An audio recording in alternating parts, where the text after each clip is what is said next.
What's up, my friends? Welcome into the show. I'm so glad that you found Forte Catholic, where we are trying to make Catholicism fun again by sharing the joy of the gospel. And that's fancy talk for, we just want to have fun and laugh and talk about faith. I'm so glad that you found today's show, whether you are a new listener or have been listening for a very long time. Welcome into today's episode. If you like today's show, and I'm sure that you will, well, I'm 79% sure that you will. You'll see why. It'll be fun. It's going to be a good show, and 79% of you will love it, and the other 21%, right? Yeah, will feel mediocre about it, and one of you will hate me, and that doesn't even equal a percentage. Take that! If you do enjoy today's show, make sure you hit the subscribe button on YouTube or wherever you listen to podcasts. Drop a rating. You know the deal. Enjoy today's show. Only to 79%.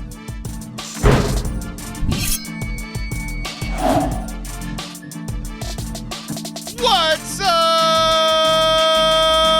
And welcome to Forte Catholic. I am Taylor Stroll, and that is Edmund Mitchell, who could have gotten a drink in the 38 minutes it took us to just decide what we're going to talk about today, but he did it right when we started recording. Hello, Edmund. Man, you got to stay hydrated, especially when you're out here podding. It drains your electrolytes. It does. Podding. Water doesn't give you electrolytes, but this has Squencher in it, which is electrolytes, bud. They're not a sponsor, so I'm going to leave that out. Okay, it is a hydration tool in my water. Good. Water is a hydration tool. So this is an extra. It's a hydration tool plus. Well, also not a sponsor. Edmund, last week I recorded with Father Anthony in person, and we had a blast. And, dude, he's still a priest, huh? Yeah, that's he's still awesome. a priest. He's a good guy. That's the thing. I didn't know that this was a thing. That apparently, like, for the priesthood, like, they take like a eternal vow or whatever. Like, I'm gonna be a priest forever in the order of Melchizedek, which is a person that no one knows who they are unless you're Catholic, because of that order. Yeah. But I didn't know this until like we started like getting closer to Father Anthony's 5th anniversary. That apparently, like, most of the priests that do end up leaving the priesthood for whatever reason do so within the first 5 years. So among like the priest fraternity, like they celebrate 5th anniversaries quite a bit, because that essentially means like, yeah, do people leave after? Yeah, sure. But for the most part, like once you hit 5 years, like for the most part you're in. And like that's why I went up there, because I wanted to celebrate that. Like he is a priest forever and now he can't quit or I'll kill him.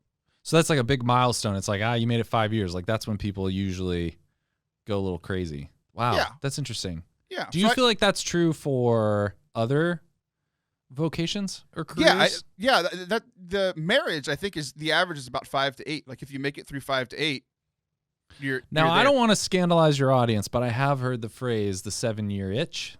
Yeah. I don't know if that's good for radio, but yeah. I think maybe it's supposed to be 5-year itch. At 5, that's why I said 5 to 8. 7 is between 5 and 8. Yeah. I think we're agreeing. When I first heard that, I thought I thought it was actually when you just are itchy for 5 years or 7 years, and I did not understand it. Yeah, but then when doctor. Yeah, then when we celebrated our 7-year anniversary, then I got it. Oh. Then I really understood. That's when you understood that you're like, I don't want to be with this woman anymore. Well, that's when I was like, okay, it's not being itchy for 7 years. It's just wanting to give up. How's your wife doing? Y'all are doing okay? She's great. She had surgery recently, which I'm going to tell the public now. Hernia surgery. It was a very minor surgery. So I had a hernia surgery right the summer before my senior year in high school. Dude, you got the hern? Who gave it to you? What'd you do? Football? I played sports, and I hid it from everyone for 2.5 years so that I could continue to play sports. And then I went to the doctor, and they said this is the second biggest hernia we've ever seen. And I'm still frustrated that I'm not the number one. I want to be number one. And they said that if I would have gotten hit there in any of my sports, they would have had 4 hours to fix it, or I would have died on the table. Oh my gosh. So I'm glad your wife had hernia surgery. How did you protect yourself from anyone hitting your large hernia? I was bigger, faster, and stronger than everyone else. Man, I wish that was the answer to everything.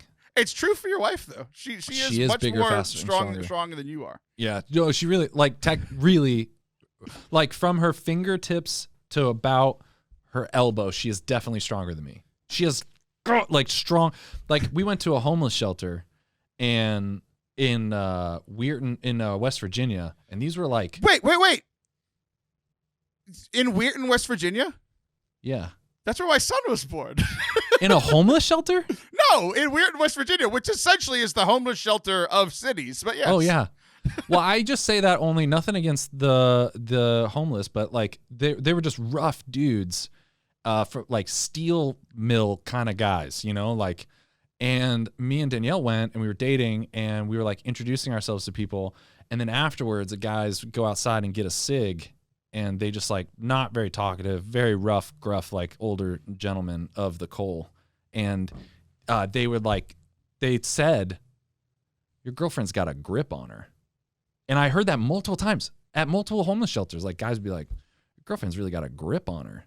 Like, because she would do the handshake. Like, she really does a Texas handshake. And she used to barrel race, so grip strength with like roping and horseback riding or whatever. She could hold on to something and not let go, which is why we're still married. So I'm from good. That's good. Did you like that? I did.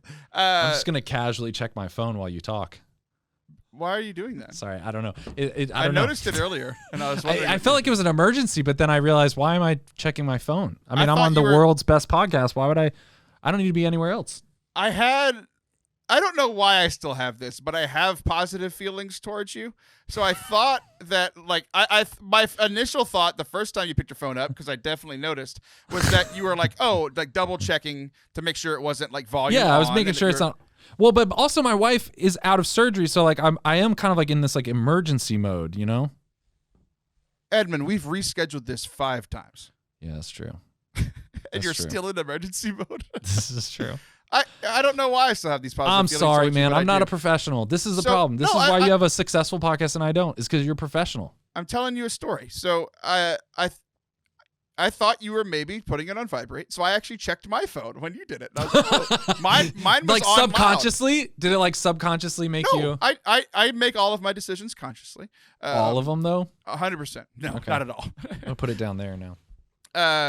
So mine was actually on loud. So thank you for doing that. And then I saw you pick it up 8 more times, and I'm like, what are you doing? You know, I have to have. I fidget. I get bored. I just. You get bored. We've been talking for 4 minutes. I know this is a problem I have, though. I'm going to therapy about it. I have issues in my brain, and in the middle of a conversation, I get bored. It's not because you're boring. It's just I'm not saying I'm bored with. I am not bored with the conversation. I'm saying the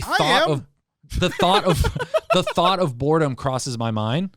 Like, and so part of my subconscious has to be entertained, while the other part is very engaged in the conversation and in the delightful company that I'm enjoying. But like there's like a part of my brain that gets a little bored, and then so that part has to be entertained by like a piece of tape or something. I'm trying to be entertaining. No. I am engaged in this as entertaining. I'm saying there's a small part of my computer processing that's not being used that like wants to just like fiddle with something, you know, which is a spiritual lesson we should all learn. Well, can I tell you something? Mm-hmm. Yep. I think you need a new counselor because it's not working. It is working. You should have seen me a week ago. I saw you a month ago. I didn't notice while we were recording. You chewed your gum into your microphone the entire time, drove the listeners crazy. Dude, so that's why I had to do that's why this now, right? It takes the place of the gum. You're doing something that actually distracts me now? That's what you've decided to do. Yeah. You've brought in, and for those of you not watching on video, you've brought 98 plants to put on your table. You're playing with tape. You've moved your phone 87 times. And all I want to do is tell an entertaining story, but I can't tell the entertaining story, and you're not entertained because you keep distracting me. No, I am entertained. I'm very entertained. Are you not entertained? What's the story that you're telling me? Are you about to tell the story now? I'm trying to, yes. Okay. Tell it. There was actually someone who, a couple people actually, over the last like month or two, but a few in the last few weeks, that had some negative things to say about this show. That essentially that they listened to it and it was just it's too silly. It's not serious enough. I'm not learning anything. And the devil, you say? The devil. It was actually the person who reached out to me. Wow. How's he doing? I mean, he and I go way back. So, I mean, it's a long, complicated relationship. Dang, dude. But I started thinking about it, and I was like, if those are your complaints about the show, if you have other complaints about the show, like about Edmund, they're completely valid. That's my first. I thought this story was going into like, and they were all about your guest Edmund. No, people have complained about stuff that I do all the time too. Like, yeah. There are valid complaints about this show, and you they have all been lodged. I promise you, I've heard all of the complaints. And we've changed nothing. But if those are your complaints, that it's too silly, or that it's not serious enough, or that you're not learning anything, I would want two things. For the first couple of things, one, you don't get what this show is, and I'm about to explain to you what it is. Okay. Two, if you are not learning something from this show, I would challenge you that you're not doing anything with the things that you hear. And I promise I'm going to explain those things, right? Okay. So let's tackle the first one first, Edmund. Go ahead, Colin. You've heard of St. Paul, yes? Yeah. Okay. Big fan. He wrote this book called 1 Corinthians. I mean, I don't think it was called 1 Corinthians. I think it was he wrote a series. Book called To the Corinthians. Cool. It was like a series, like a mini series kind of. Yeah. Series. There were 3 of them. We lost the last. The third one got cut because of budget cuts. The Actors Guild struck, and it was just weird. Dang. But 1 Corinthians chapter 3, verse 2. You ready for this? This is from the NIV version, which isn't Catholic, but it's the first one that popped up on Google, so that's the one I'm going to go with. Okay. He said, I gave you milk, not solid food, for you were not ready for it. You weren't ready for solid food. Indeed, you are still not ready. Which, hilarious. Like, I always forget that last part. It's like, hey, you're still not ready for this. You're still an infant. Hey, I want to make it really clear. I'm not just going to call you an infant. I'm going to say you can't handle adult food. That's how much of an infant you are. This is how much of an infant you are. You can't eat whole food. The funny part about that is, like, infants eventually eat solid foods. Well, that's like, the point. That's his point. That's his point. He's He's like, you're acting like a child. Right. So I started thinking about this, and I was like, there are 2 things that this show does. Most of the time, this show, what are you doing? I'm just getting comfortable. Put your mic back on the on the stage. Don't stop touching your microphone. Everybody listening is just hearing. No, I can't. I think about the listeners. I know that they listen and they have this in their ear pods, so if they just hear you moving your mic around, stop touching your mic. You're going to mute my track anyways. No, I'm not. I don't like to edit this show. I edit everyone else's. Don't you raise your voice. There's other people in the studio. No, there's not. Stop touching crap on your desk. It's terrible for the listeners. Golly. I'm not going to give you milk or solid food. You lose. You get nothing. Sir, good day. I said good day, sir. So wow. He's essentially saying you do 2 things with your podcast. That's what you were saying. I do 2 things with my podcast. Yeah. I apparently none today, but I usually try to do 2 things with my podcast. I interrupted you. You were saying 2 things you do with your podcast. Right. So the number one thing is we like it to be entertaining, and usually it is. And then the other one's Edmund's on. But we usually like for the show to be entertaining. And the entire point of it is like, look, we want people to have a positive experience within Catholicism. It's very difficult for people to go to mass or even to listen to some other shows or get into a series on the liturgy or something if they don't have a connection to Catholicism. Like, I've worked in youth ministry for so long that, like, we would have junior high summer camps where, like, we would have 10% of it would have to do with holiness. The other 90% was, this is a Catholic thing. We're going to pray before our meals. We're going to have our talk and stuff at night, but the entire rest of the day is fun. We want you to have a positive experience with Catholicism, because how many people have a negative connotation when they hear the word Catholicism? A lot. So I want people to have a positive experience within Catholicism. The other thing that I've learned about youth ministry is if it's entertaining and it invites people in, and then you can give them something, right? Yeah. So for the most part on this show, we're not talking about like very heavy theological topics, like that are tackled on a bunch of other great shows. I learned a ton from Catholic Answers when I was growing up, right? Yeah.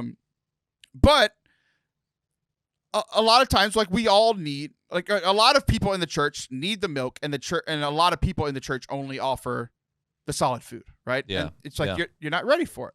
But I think there's that's a small portion of the audience. Mhm. The second part of the audience, or I would say that most people listening, and including me, you, the other co-hosts, it is so important to be reminded of the milk stuff of our faith, right? Yeah. Because so many people are like, I'm ready to move on to the solid food, and like we could do this differently.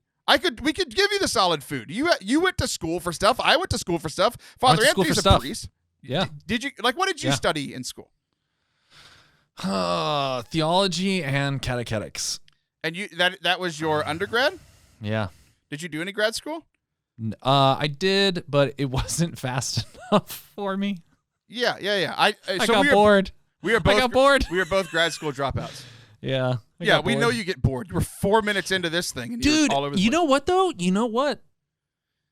I would flip it a little bit though, because in some ways, Catholic Answers is the milk, and we've moved on to solid food. You know what I mean? Like in some ways, I mean, Catholic Answers stuff. I mean, how many times do you need to hear the real presence explained before you're like, all right, let's hear Taylor just kind of talk about the world and his experience. You know, in some ways, this is the meat. In some ways, Taylor, you are the meat. Right. And you might not have been expecting that. And that's kind of the point I'm getting to. Yeah. But I think even the point that you just brought up is also proving the point that I'm trying to make. Yeah, like I wouldn't downplay like that this is milk. Like this is, yeah, sure, to some people, actually, you're right. Like some people, this might be their first toe in to like normal Catholic world. But also there's a lot of people that like moved past that and just want to, every now and then we're going to talk about it. Like when you ask me if I've ever eaten a person, but yeah, I think it's like, yeah, it's not as like cut and dry. And yeah, there's shows for every person. Like there's different shows that, I mean, some people are really interested in the Vatican Bank and like how they're managing their money. And I'm just like, I don't care. Like, I just don't, I don't want to listen to that. Like I have a hard enough time managing my finances. I don't want to be like, are they doing it right up there? You know? Yeah, I wouldn't even know where to begin. Yeah, I know. And I think all of this has just been in my head as I've been thinking about it, because the whole point of this show is we want it to be welcoming and a place where you can have a good experience within Catholicism. The other part is because we're not doing these high, heavy theological topics, it's because I have learned so much in my personal life and just from having friends and like being friends with the other co-hosts and being friends with other Catholics, that the things that we most need to be reminded of is often the common things. Hey, Edmund, God loves you. Right? Like that thing, it's like, it's something like, it's literally the first thing that we learned. Jesus loves me. This I know, for the Bible tells me so. And yet so often we feel unloved by God and we haven't accepted that love, whether it's on and off again or whenever we commit big sins or whenever we haven't been praying for months. And so often we need to be reminded of, hey, God loves you. Or, hey, if you've sinned recently, you need to go to confession. Or, hey, like the mass is important, even if we're bored out of our mind. Like, so often people try to move on and go study. Oh, I want to learn about the Vatican Bank, or I want to focus on what the Pope is doing every day, or read every catechesis thing that's ever been written by the Vatican or by the Pope or whatever. And it's like, that stuff is good. The meat is good. Like that's eventually, like we want to get closer to God and closer to Jesus, but a lot of times we need to return. There was a song like from the late 90s, and it has stuck with me forever. It's called "We Need to Get Back to the Basics of Life," like the basics of Christianity, right? And like that's what this show is. And so it can be for everybody. It can be for somebody who's like, and I've had people reach out and be like, look, I've started getting back into my faith because of this show. And I have other people on the way other end that have been in the church their entire life, and they're good and they're holy and they still enjoy it for different reasons because it's hitting us at different times. So that's what I wanted to say. Yeah. So take that, haters. Yeah. Dude, when people hate on some of my stuff, sometimes the comments are so... I had a picture of a catechism, and one person just commented, gross. What was the picture of? A catechism. Oh, my gosh. And people are because mean. It wasn't like the Trent one or whatever? I have no idea. I had one person comment that the Westminster's catechism is better than this one. Okay, cool. No one's ever heard of that one, but thanks. It's like the Church of England's. I was like, dude, you were one annulment away from having the same book, man. Just like, come on, be a little nicer to me here. Right. But I was like, well, but you just gotta, that's gonna happen. You just gotta ignore those comments, like, and then also, like I your don't point. need to ignore them because I understand what we're doing here.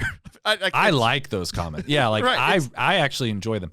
The ones that are tough to get rid of are the ones that kind of hurt a little because they prey on something that you're already insecure about, or you're already, it's a weakness, and then someone points it out in very fine detail and then says, like, I'm upset about that. Like Edmund's audio quality from touching his microphone and chewing. Oh, no, I don't care about that. I do. No, I don't care about deeply. I know.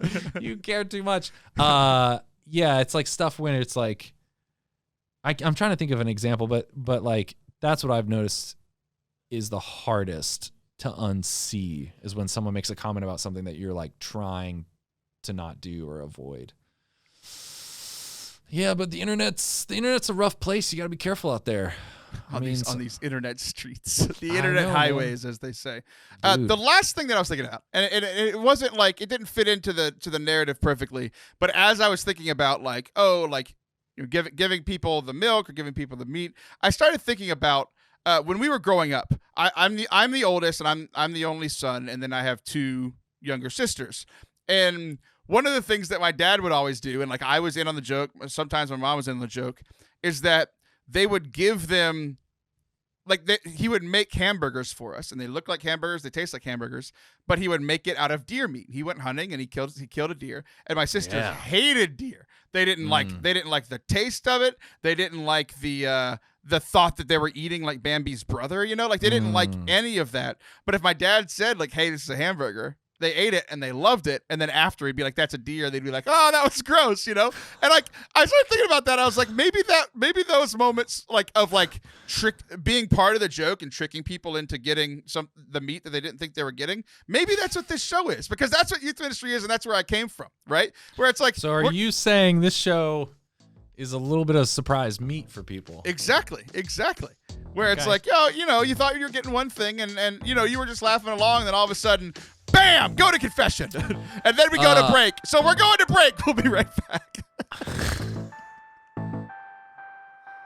For those of you that don't know, Forte Catholic has been a nonprofit for a little over a year now. What that means is we rely on your donations to continue this ministry and for me to feed my children, if we're being frank and honest about that. If you have enjoyed the show and want to support good Catholic media, you can head on over to fortecatholic.com/donate. You could always do a one-time donation that helps us buy some of this equipment that we've gotten, or a monthly donation that helps us just take care of our monthly costs. We would totally appreciate it. And because we're a 501c3, that's the fancy letters and numbers, everything's tax deductible. It's just like giving to the church. So I would appreciate that. Again, that's fortecatholic.com/donate. Thanks so much. Welcome back to Forte Catholic. I am Taylor Stroll. That is still Edmund Dwayne Mitchell. That is your middle name, right? I got that right? Yeah. Yeah, I thought so. So you and I have both been watching this television show that a lot of the rest of the world has been watching, called Loki on Disney Plus. This is in so good phase 4 of Marvel. And it's so good, but you hate it. I do. Thanks for taking my reveal. I appreciate it. Oh, sorry. You're the best. It's you and Liv. I've just decided you were complaining earlier that I didn't do enough show prep with you, and then I do show prep with you, and then you take all of my prep. Yeah, you're right. I'm sorry. It drives me nuts. Y'all are the same human, and it drives me crazy. Yeah, I hate it for one premise. And so for those of you that are listening that have not watched the show yet, we are recording this midway through the season. So the first 3 episodes, we might do. How many total episodes are there going to be? 6? Yeah. So midway, and if there are 3, well, no, I just was that by 2. Yep. Okay. Yep. So there are 6 episodes. As we're recording this, there are 4 out, but we're just talking about the first 3 because those are the first 3 that we've watched. So there might be some minor spoilers here for the first 3 episodes. But I am very angry for one particular reason. There's one thing that happened in episode 1. It was continued in 2, and then kind of on 3. They've done nothing to fix my main issue with it. But before we get into that, you are enjoying it and liking it. Why are you liking it? I'm such a sucker for all the Marvel stuff. It's been a big part of our family. It probably shouldn't be because my youngest is 3, and we let them watch all the shows, all the Marvel movies. The 3-year-old has no idea what's going on. There's a middle age when kids shouldn't watch stuff. Okay, well, the middle ages are definitely watching the bad stuff too. I mean, everyone's seen someone get choked to death and split in half and killed, and I mean, so we watched Wile E. Coyote as a kid. It's fine. yeah, but it's bad parenting. But it's just super meaningful because it's been so many years of like our family watching them and loving them, and it's become. And then with this Wednesday thing, it's the first time we've had, as our family had a day of the week to look forward to a show, which I had as a kid, but I've never shared that with my family before in the age of get it whenever you need it or want it. So that's been cool. And I just think I really love these like TV show angles of the Marvel stuff. I think they've done a good job of like, I really like shows like WandaVision where you're kind of trying to figure out what's happening and what's going on. And I thought especially in the 3rd episode, man, the last sequence, like cinematography wise, was just incredible. One continuous shot, or it looked like it. I mean, they're like little mini movies. They're so well done and they're funny. Like I laugh. There's parts that I think are funny. So I really enjoyed it for those reasons. Yeah. And similar things, like my son and I, he's not watching the shows yet because we're not there yet. I've told people multiple times on the show that he and I I'm doing my first Marvel rewatch, and my son is watching it for the first time with me. Wow! So we are almost done. Like we just watched the first Spider-Man movie, and now we're about to watch Black Panther. So we have like 5. What order are you watching them in? When they came out. So he's doing the same order that I originally watched them in, because I watched them in the theaters mostly the nights that came out for all 18 of them or whatever it was. So we're watching them. We're getting close. So like then I'll rewatch the TV shows with him. I want him to experience it all in order. So like I've talked about Wanda on the show. We loved Wanda. Like the first 2 episodes, I didn't like Wanda. The rest of Wanda, I really, really loved. And then everyone. I tell everyone, you got to get through the first 2. Once you get through the first 2, it was just strange. But then the mystery of it was fun. And then like Falcon Winter Soldier, I talked about that with Mike Tenney on the show about a month or 2 ago. Really good. Like that one, like what you said about how they feel like little mini movies, like that one more than anything. Like it felt like a Marvel movie. It was really good. It did, but it wasn't as fun to me. That one was just more, it was pretty dark. It was very, I don't know, it was very like Bourne Identity kind of. It felt like a Captain America movie, which is usually a little bit more dark and serious. Yeah, I guess that's true. Fair enough. And then we get to Loki, and I like Tom Hiddleston and the Loki role. Like he is the most perfectly cast person in all of Marvel. He's tremendous. And then so we were watching the first episode, and like the parts of the show that I love Tom Hiddleston as Loki. He's tremendous. So good. The new character. The first 2 episodes, I don't know if you noticed this, there were parts where I felt kind of taken out of the movie, and I thought to myself like maybe it's because it's not a movie, they don't have so many takes. But like there were a few awkward moments where I was like, man, is he just having a hard time staying in character this long? Like, is this just the longest there was a few lines there. I was like, huh? But then the rest of the 2nd and 3rd episode were a lot better. But sorry, I took you off. No, it makes sense, because here's one of the things that you don't like. That I don't like is because this entire show is about time travel. Right? And time travel is so difficult to write, because there are so many questions. Like it's like if you do something in the future, does it affect the past? If you do something in the past, does it affect the future? Yeah. La-di-da-di-da. It's always hard. And I like when things try. Like I just watched Tenet on the plane last week. Oh my gosh, what a weird experience of a movie. It was weird. And like the first half I didn't like. The second half, like they just kind of winked and nodded to some of the typical problems with time travel. And then it was like, look, it's just going to be fun. Like, speaking of cinematography, I mean, like the second half of Tenet was just amazingly beautiful. And then like gorgeous cinematography, and then the story is like whatever, you know, like it's you got to watch it in reverse. Yeah, exactly. Yeah. But time travel is always difficult, and I think one of the things. So now we're gonna get into nerddom a little bit, right? So like this is what you don't like. What is this? What you're about to say is the nerddom isn't related? Oh, we're getting there. We're getting there. Okay, so okay. we're getting into nerddom a little bit. So.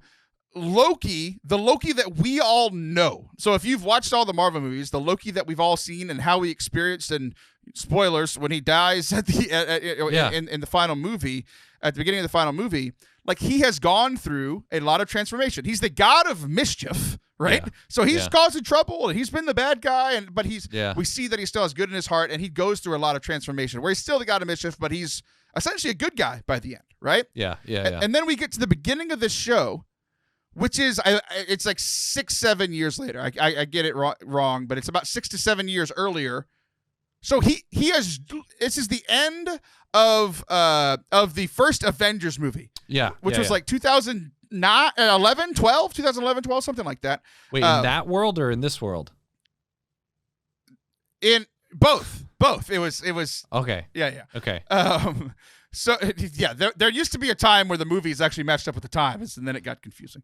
Okay. But he came to New York, and he was the bad guy, and he's being taken away. So like, from the show, minutes before, he was fighting against the Avengers and trying to take over the world and killing people. Yeah. And then so part of the frustration of the show, and I think maybe what you were seeing in the parts that you felt taken out of it, maybe it was like Tom Hiddleston's acting, or maybe it was like they're trying to find this balance between the Loki that we all know and love, kind of as this anti-hero, when he's definitely not an anti-hero at this point. He's a villain. And then they show him a video, and they're like, oh, your mom died, and it was your fault. And he's like, okay, I'm going to be a hero now. It's like, it is kind of strange how quickly his transformation... well, dude, but that's the question. The question now is it real transformation, or does he have an ulterior motive? Because the only thing you know for sure is that Loki always lies. Yeah. So I would propose that maybe what you're frustrated with might end up being a plot point, which is like he's just using, like when in the first episode where he finally has that breakdown moment where he tells Owen Wilson, like, it's a charade by the week to intimidate the strong or whatever. Right. He might be lying. He might be just giving him what he wants. That, you know what I mean? Like, it might not be true that he made the transformation. I hadn't thought of that. Because like, and then you don't know, because then you know that when he interacts with new Loki girl, he's saying, I'm using them to get to the time, but you don't know if he's just saying that to lie to her. So like, the only thing you know to trust is that Loki always lies, until he has this kind of change. So you're just not sure what his motive is, right? And that's what keeps me engaged. Is I'm like, I don't know what his angle is really, what his true motive is. Like when he's on the train talking about love and then gets drunk, like that might have been part of his plan, but I don't know. Maybe I'm just reading too much into it. No, it's fascinating. And like what WandaVision has done for us is we now get to, as fans, have these crazy ideas, like that, and somebody has to be true, right? Like not, but we get to. It's fun to come up with these theories and kind of have your own theories and get to talk to them, get to talk about them with somebody else. Like us talking here, I talk to my best friend about it all the time. It's like, and that's what gets you engaged in the character, right? 100%. And like the thing that I love about the show is Tom's acting, and Loki, like just more Loki is great. Dude, Owen Wilson, he's not sure. The new guy, Owen Wilson, is tremendous. Like the fact that he can go toe-to-toe with Loki, which nobody else has been able to do, like intellectually, is tremendous. He's so great. It's so funny, dude. The comment, like him breaking him down so quickly, the interrogation scene is so good. And it's so good too, because basically what he has to do in the script is break down, I'm sure, what the writers are breaking down as they're writing for Loki in other movies. They're having to show you their work, right? Like when they're developing a character for writing, in that interrogation scene where he's breaking down Loki, like they're showing you all of their work. They're like, this is the motive of this guy. Right. This is the back. Like that was really cool. I thought Owen Wilson was really good. His nose looked more broken than usual.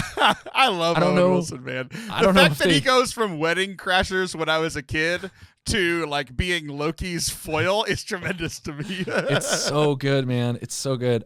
When Loki is not sure if he's a robot, I thought that scene was so funny. It's so funny, so well done. When I came on your show, I thought about you actually because we talked about are any of us actually real? Okay, but we're getting to the end of this, and I want to tell you why I hate this. And the reason that we all love stories, whether that's Marvel or Harry Potter or Game of Thrones or C.S. Lewis or like whatever the most popular or your favorite story is, or the story of Scripture, right? Like whatever story, why we all like stories is because of the characters and the decisions that they have to make. Like, because we see ourselves in these characters. So we're like, oh, here's a decision, and either that's the decision I would have made, and that person's the hero, so I feel like a hero, or that's the decision they made, and I wouldn't have made that decision, and why not, and should I have made this? You know, like, we love exploring those characters because they're an avenue for us to explore the decisions that we would like to make, right? In the first episode of Loki, if you haven't seen it, I'm trying to make it as least complicated as possible. It's a complicated thing. I'm going to try to make it very complicated. Less complicated. But what bothers me about the entire premise of Loki so far, my hope is that they are able to fix this. I don't see them doing it, but I hope that they can. Essentially, there is one true timeline of time. There are all these branches of time, and it was kind of talked about a little bit in previous Marvel movies. So it's still all okay in this universe. But then what they start saying is that there is one true timeline, and if anybody in that timeline makes a decision or does something that they're not supposed to on that timeline, because that would create a different timeline, right? All the things you don't like, I think we can turn and make you like it. I know where you're going with I don't think you can. So, because I've been mad about it for no, dude, because here's the thing. So let me finish. So, okay, go. There's one timeline. And if anybody does anything on that timeline, they get taken up by this organization that Loki has now been taken away from, or taken away by, and that's where this whole story comes from. Yeah. And essentially saying that if you make a decision that is not on this timeline, that is foreseen, then you get taken away. And it bothers me so much for two reasons. One, just as a human being and my love for stories, I love the Marvel Universe so much. And essentially what this timeline is saying is that none of the choices that my heroes and the villains, none of the choices made in any Marvel movie beforehand, none of it was real, because it was all predetermined. Because if they would have chosen to do something else, it would have been on a different timeline. It completely takes choice out of it. And then, well, no, but if they did make a different choice, like they can make a choice, and there's some timekeepers which we're not sure we can even trust, though. Like it does shed doubt on whether, like Loki sheds doubt on whether or not, like he says at one point, the sacred timeline, like who. Or someone says if they make the wrong decision, and he's like, based on whose judgment? And it's like, oh, the timekeepers. And I do think it's setting up a confrontation with the timekeepers, where it'll be like, who are you to say that this is the right decision, right? Like, but the other thing is, like, this is a deeply Christian whole thing, right? What? Am I being too loud? No, they're probably mad at you for interrupting me, because it's the point I was we're talking about Loki. He's interested in the conversation. This is a deeply Christian thing because, like, God knows all the decisions we're going to make. Does that make our decision not free if he already knows the outcome? Well, here's the thing. The thing that's different with Christianity is that God, if I make a decision that I'm not supposed to, like, which would be a sin, right? Like, he doesn't step in and correct it. He doesn't step in and take me out of my life and I'm gone forever. But I think they're setting up that you're right. That seems nefarious. It is. And I agree with you that 100% these timekeepers are the bad guys. The people that are in charge of the sacred timeline are 100% the bad guys. We know that just from watching the show, and the comics have told us that. Like, we know that they are the bad guys. But the problem that I am having is I don't see how that confrontation is obvious. I don't see how they can then say that stuff that has already taken place in the past of when this show is happening. Mm-hmm. How, if these people were manipulating the timeline and plucking people out when they made a decision that wasn't on that timeline, that negates the free will of everybody from before that time. Well, it doesn't negate the free will. It's just they have to choose the right choice. Otherwise, they get plucked out. Which is taking away their free will, because the person that is left there made the right choice, which means that they didn't have the right to choose, which bothers me so much. Well, they did choose. It's just if they chose the wrong one, a consequence happens. Right, they were plucked out and taken away from that life forever, and the other. I see what you're saying. I see what you're saying. So there's always let's just take Thor, right? There is always a version of Thor. Let's say Thor did something that he wasn't supposed to. The Thor that made the mistake was taken away, and the Thor on the sacred timeline kept going, right? Yeah, it's complicated, but it's this thing of like, if you make a mistake, that version of you is gone and dead forever. So it does take away free will, because the only person that is left is the person that they said could be there. But from the experience of that agent, it seems as if it is free will, because they make every decision. Right.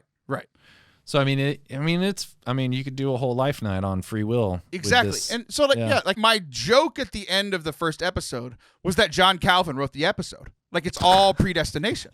Like, it's all everything's predetermined, and then like we can't make a choice. But here's the thing though, if by the end of this series the timekeepers are destroyed, then it would retroactively mean that all of those decisions were free. See, that's what needs to happen, and I'm not sure if it will. I don't know how they're going to do that. Because if they destroy the timekeepers, I don't know what it does with the past, right? So, dude, I don't understand how Loki's going to get involved with the timekeepers and win. So, like, I don't get it either. Yeah, I think they're setting up a big bad for some of their other movies and stuff coming out. Like, I don't think it's all going to be solved, but if they don't solve that problem, like this Marvel rewatch that I'm doing with my son, and all the memories that I have over the last 20 years or 15 years or whatever are just gone. Like, they don't mean as much anymore, and that's frustrating.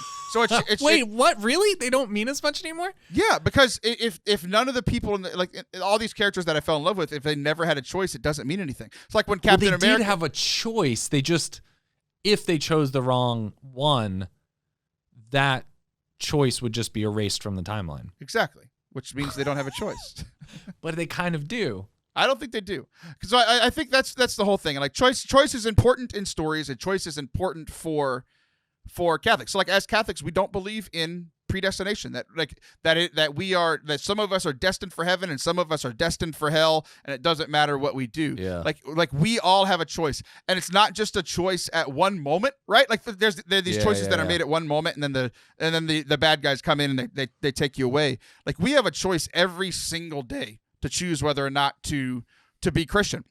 I make the decision positively and negatively every single day, multiple times, but I'm not plucked from my existence, because God is a good God and actually loves us, right? And like that's the whole thing. Like, we talk about this all the time, where it's like if God didn't give us freedom and this free will, then we couldn't love him, and he couldn't really love us, because otherwise we'd just be his little automatons. You can't love robots, right? And then we couldn't love back, because we would just be robots, right? So like everything that matters the most to me, so stories mean the most, but like ultimately love, the decision to love, if we don't have that, then we have nothing, and it's just really, really important. And so I listened to a lot of podcasts about it, and like one of the things that they were tackling, like one of the showrunners, they were like, "Are you trying to tackle religion in this because it's like a controversial topic?" She said, "Absolutely. Like that's what we're trying to tackle." And I think they're grappling with it. And obviously, there's Catholicism isn't the only religion. There's thoughts on this from all different kinds of religions, but it's fascinating to me, and I'm still watching it because Marvel has. It's so. I've watched everything and everything. It's so good. The whole conversation where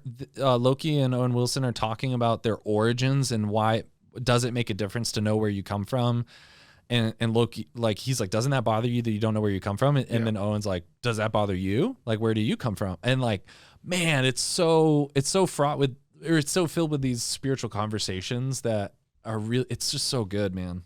Yeah. So if you've watched Loki, let us know what you think. That's the fun about this, is we can say our crazy theories. Let us know what you think. If you haven't watched it yet, maybe give it a try. I am holding out in hope that they'll tackle some of this stuff, and I'll enjoy it by the end. Like, that's because a multiverse is coming. Yeah. Like, they're gonna have The multiverse. I mean, that's what ends up happening in the comic books, right? Like I'm not as well read. Yeah, in the comic and we books, know but like the next movie is Doctor Strange Multiverse of Madness, so we know that that's what this show is setting up. I'm just interested in how which will be how so they do it. freaking fun. Yeah, like Doctor Strange in the multiverse would be so freaking fun. Yeah, it'll be good. So before we go, I have one final crazy prediction, and it has nothing to do with why I'm frustrated. Okay. I am convinced that the only reason that Owen Wilson is able to go toe-to-toe with Loki is that he is a Loki variant. Dude. There are other theories that say that every person in the Time Variant Association, or whatever it's called, the TVA, Is a Loki variant because because Loki third one always makes these crazy choices and he's gotten plucked from everywhere. Yeah, because like they do say that all the people that work at the TVA were variants at some point. Right. And they don't know that, which is fascinating. So I thought the guy at the very beginning who was in the kid in the church with the bubble gum, I thought he was a Loki. That was a girl, and I thought it was Joan of Arc. Because it was France. Same. Yeah. Anyway. Same. So let us know your crazy theories. That's mine. I am pretty frustrated with it. I've been known to be angry about it, but I am holding out hope. Let us know what you think. We'll be right back to finish up the show with some pod deck questions. Don't go anywhere. I just want you all to know that Taylor Swift has inspired me. If old Tay-Tay can re-release her music remixed and re-edited, then this Tay-Tay can re-release stuff from his podcast from many, many moons ago. We had no audience when we first started this show, and we did a lot of cool stuff that no one has ever heard. So, like old Tay-Tay, I want to re-release some of it, starting with our 5 co-hosts. Before they were co-hosts, they were all guests on the show, so we're going to be re-releasing that in addition to our weekly podcast once a week over the next 5 weeks for all of the 5 co-hosts. So you can find that on YouTube or your podcast feed. Subscribe today, and don't miss out on the Forte flashbacks. Thanks, Taylor Swift. Welcome back to Forte Catholic. The irony of doing a PodDecks segment whenever Edmund is here is the entire reason that people like the PodDecks segment. So these are just questions that I get on cards, and they're made for podcasts. And it's supposed to be for introductory podcast people. You know, like podcasts are still on the milk. But, you know, you have people like me who've been doing this for years. You know, we can do some meaty topics. But oh, boy. The irony of doing this with Edmund is that the reason that people like doing PodDecks is it's a segment that I'm not in control of, right? Like, I don't know what's going on. I'm not running the topic. I didn't do show prep for this. The irony is every segment with Edmund, I'm not in control of. And I'm proud of that. We're just gonna. Yeah, and I'm very proud of that. A little too proud, I think. But we're gonna. You can support the show at patreon.com/no. No, we don't have a Patreon. We are kidding. We're real okay, now. lay it on me. Lay your. So how this is going to work, I just have questions on cards. They've been shuffled. I don't know what they say. The only way we'll skip one is if we've already done it before the show. Outside your comfort zone here. Here we go. If you could change one thing about yourself, what would it be? My body. What? Careful. Which parts? I think I have a very low I have very poor body image. I think probably all of it. I think I'm a little too vain. I'd change all of it. I'd want to look like every guy my age. I would want to look like Brad Pitt in Fight Club. I have a question for you, because I was going to help you by possibly changing your answer. But now I'm going to pose it to you. I'm not going to make you change anything. But there's got to be, you know how like there's like a graph, and there's got to be a continuum of like where one axis is like your body from like 0 to 10, right? Mm-hmm. But then there's also like positive body image going up. Oh, so do you think you need a better body, or do you think you need better body image? Or is there a meeting in the middle somewhere? Okay, so there's genie rules. Genie rules apply here. So I could have asked for anything. So I could have asked for discipline to work out. You know, like when you pray for patience, God doesn't give you patience. He gives you opportunities to be patient, right? I learned that in Evan Almighty. Yeah, I think you're right. I tried to answer just like split second. No, Here's my first thought. I think my good. next, if I thought about it longer, if I could change one thing about myself, I would make myself a saint. No, you don't get to change your answer. I was just asking you to qualify your answer. To qualify with because you said two things. You said that you would want to change your body. Oh yeah, better body image. Yeah, but if I have better body image, then I don't look as good. That's not true. Because if you had a better body image, you'd want to take care of yourself as well, I think. Oh, that's true. Okay, well then maybe better body image. I think you're gorgeous. I think the one thing that I would change about myself. I've told this story on the show before, but it's been a long time. Okay. So there are two. It's not what you think I'm going to say. Yeah. It's not being bald. I actually like being bald. Okay. But the cruelest, I knew I was going to be bald. Every guy in my family's bald. I knew it was coming. The cruelest joke that God ever played on me was that when I had a full head of hair, I was not aware that this mole on the top of my forehead existed. So not only did I lose my absolutely luscious and gorgeous hair, but now the focal point on my bald head is a large mole right in the center. Dude, you kind of look like Krillin from Dragon Ball Z. That's the problem. Yeah. You know who had a great body image, though? Krillin. All right, moving on. Okay. You have $100,000. That's what this card says. It's not a if. You have $100,000. If you could donate or create a charity, what do you do with that $100,000? Oh, a mission-driven coffee shop. Mission-driven co-work coffee shop space. That makes sense because that is a real dream that you've had. You've talked about it for forever. I think you were like trying to do that there at the studio that you're at now, right? Or is that a different? Yeah, I mean, it's kind of small. It's too small, but it's kind of a low-key version of that. But yeah, no, $100,000. I don't know if that'd be enough to start it because you'd have to buy a property around here. How much does coffee cost? No. It's the building. But that could be really good seed money to start it and to get. You could rent a place and then hopefully the business makes money. And that's how the world works. Yeah, but it would be a nonprofit, so it wouldn't have to. I think I would start a mission-driven coffee shop in the city. ForteCatholic.com/donate. Okay. What are you most excited about right now? Right now, probably ending this podcast. Oh, jeez Louise. We are in agreement. I'm most excited about... One day I'm going to air the 45 minutes before this episode where we just fought each other for 45 minutes. Dude, it's like the before...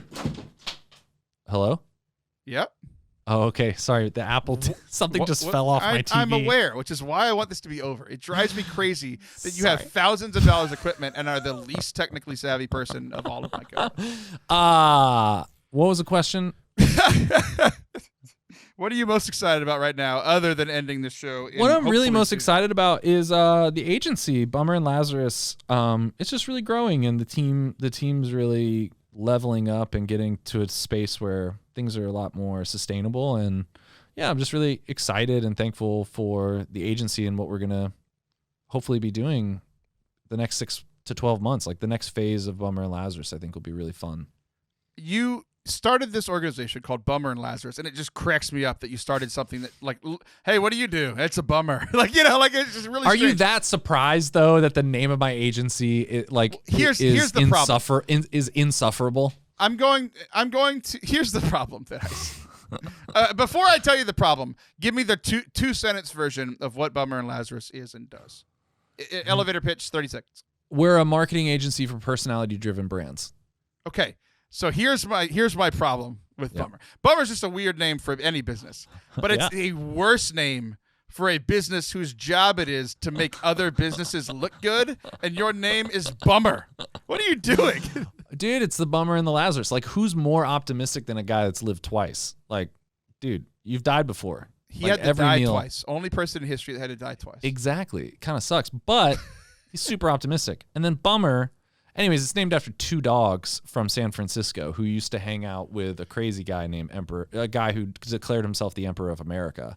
And Bummer and Lazarus were the 2 sidekicks, these 2 stray dogs that were like his biggest fans and hung out with him and supported him on his endeavors to make himself the Emperor of America. And so if you have a crazy dream, we'll be your Bummer and Lazarus. If you want to declare yourself Emperor of America, you know who to call. Yeah, we're really trying to work with Trump. Yeah. Oh, whatever. Yeah, my joke answer remains. I just want this to be over. Yeah. I am most looking forward to. So I just got back from that great trip to go see Father Anthony up in Pittsburgh. We had a great time. I am now most looking forward to at the end of July, beginning of August, I'm going to Georgia to lead worship for a Life Team camp for a week. I've never done anything with Life Team. Oh, Covecrest? Hidden Lake, the junior high one. Nice. So I'm really excited. I haven't done anything with Life Team before, and I'm really excited so to do fun. that. And also just getting back to, like, I have done a couple of speaking events since COVID, but I haven't done any music stuff, and I'm looking forward to it very much so. But we have both joked, and then every joke has some seriousness in it, that we are ready for this to be over, because we recorded one angry version of this and one slightly less angry version of this. So Edmund, you have 87 different places you can send people now. Pick your favorite 3. What do you want people to do? What are their action items? Subscribe to this, follow this, and go to this website. Yeah, go to bummerlazarus.co if you're a brand that wants to work with us. Go to Edmund Mitchell on YouTube, and all of our videos are there, and then Edmund Mitchell on Instagram. Awesome. Well, you guys know where to find me. Forte Catholic everywhere. Taylor Schroll everywhere. Thank you guys so much for listening. I'll be back next week with a co-host that doesn't drive me crazy. See ya!